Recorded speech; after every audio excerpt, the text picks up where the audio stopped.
Salam, hai.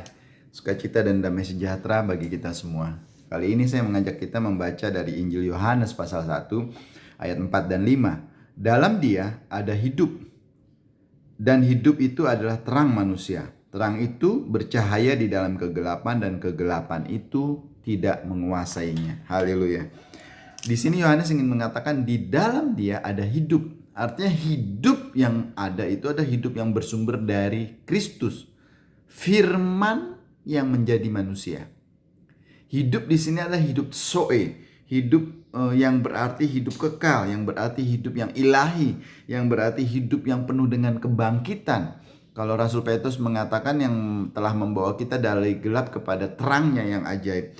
Di sini kita diinginkan memiliki keinginan untuk hidup di dalam kebenaran-kebenaran. Dan kebenaran itu sendiri adalah Kristus yang datang ke dalam dunia. Bapak Ibu Saudara yang dikasihi Tuhan, jika kita ingin memiliki hidup yang bermutu, datanglah kepada Tuhan.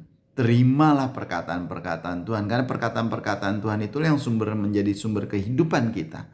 Karena perkataan Tuhan adalah firman, firman yang menjadi manusia, dan firman yang menjadi manusia itu hidup, dan hidup itu diberikan kepada kita sehingga kita memiliki terang. Terang yang kita miliki itu membuat kita melihat kebenaran-kebenaran ilahi. Kita bisa merasa untuk terus-menerus belajar hidup di dalam kekudusan dengan menuruti perkataan-perkataan Tuhan. Di masa-masa season Natal seperti ini, di masa-masa Advent kedua seperti ini, Bapak Ibu Saudara, hendaklah kita bersama-sama mau belajar, memperhatikan apa yang Tuhan katakan bagi kita.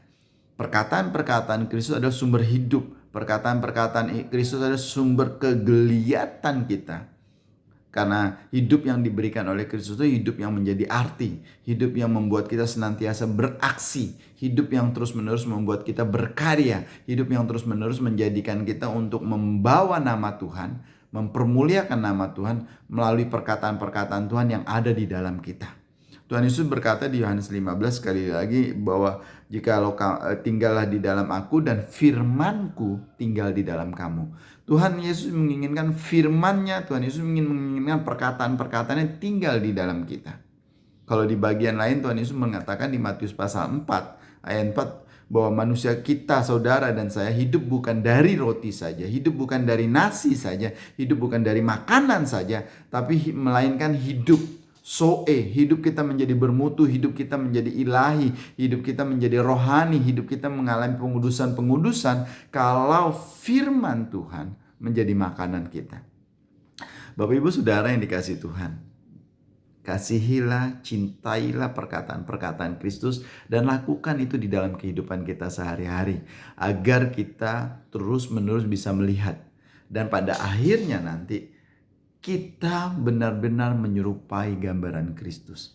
Bukankah kita manusia itu diciptakan menurut gambar dan rupa Tuhan itu sendiri?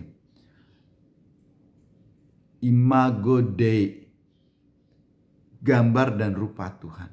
Tapi karena dosa, gambaran itu dirusak. Oleh karena itu Kristus ingin kita kembali kepada Dia.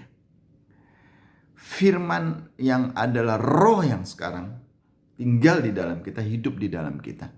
Oleh karena itu Bapak Ibu Saudara yang dikasihi Tuhan, sekali lagi Yohanes mengingatkan kepada kita di dalam Dia ada hidup. Hidup itu hanya ada di dalam Kristus.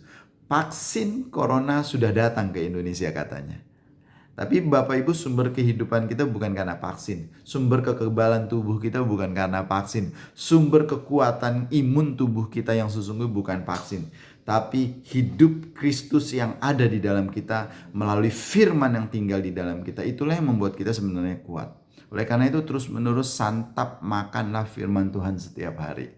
Agar engkau menjadi kuat. Bukan berarti gak butuh vaksin, tetap kita butuh vaksin. Tapi bukan itu yang menjadi gantungan hidup kita. Hidup dan mati kita ditentukan oleh Tuhan. Oleh karena itu, Tuhan Kristuslah yang menjadi sumber saudara dan saya. Tuhan memberkati kita. Terima kasih Bapa untuk firman-Mu di mana Yohanes mengatakan di dalam Kristus ada hidup dan hidup itulah hidup yang kekal. Hidup yang kebangkitan, hidup yang ilahi. Oleh karena itu izinkan kami untuk tetap memiliki kehidupan yang seperti ini. Di dalam nama-Mu ya Tuhan Yesus, haleluya, amin.